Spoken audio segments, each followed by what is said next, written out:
Welcome to Logic Lives. Today we're going to talk about what makes you happy and what makes you sad. First off, I'll ask the question, have you ever been around people on a consistent basis, and regardless of whatever's going on, they either seem stressed out, overwhelmed, or just downright sad all the time? I mean, these folks can literally win the lottery one day, and then the next day when you see them, they still look sad. And on the flip side, you have those folks that you're around on a consistent basis that always seem to be jumping for joy, super excited, or just downright happy all the time. These are those folks that might have a flat tire in the morning on their way to work, and then when you ask them later that day, how is their day going? They give you the big thumbs up. So, what makes people always happy while others seem to be always sad? Well, the difference between being happy all the time and being sad all the time is really how you assess situations and then how you assess yourself based off of those situations.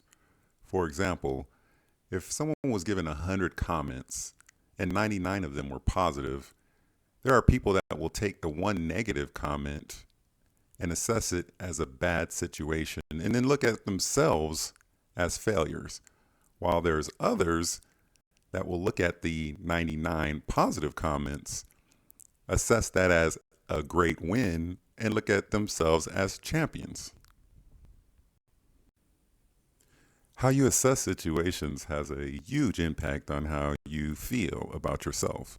And of course, how you feel about yourself has a big impact on your career aspirations and life in general.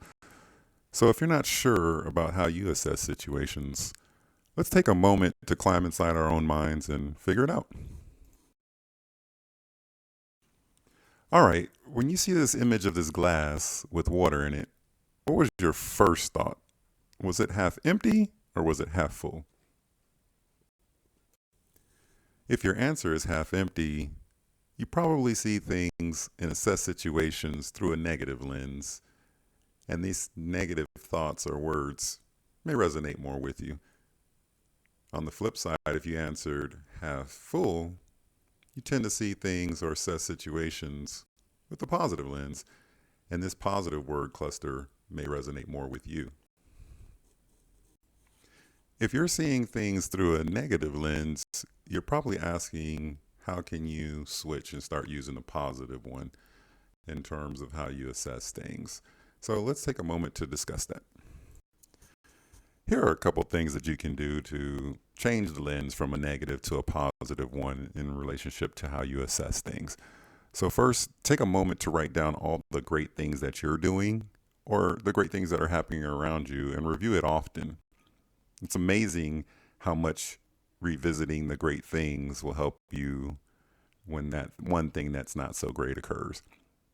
Also, take the time to appreciate and celebrate the little things. For example, if you celebrate your car working 364 days out of the year, you probably are not going to react as negatively the day that it actually doesn't work. The last thing that you can do is find your way to those that are always positive, and that'll help you consistently use that positive lens, because when you try to go negative, you'll see that they're the ones that'll pull you out of that and they'll switch you more to that positive thinking. Thank you for taking the time to watch this video. And remember, when you're given that choice of sad or happy, choose happy. Look for more content from Logic Lives.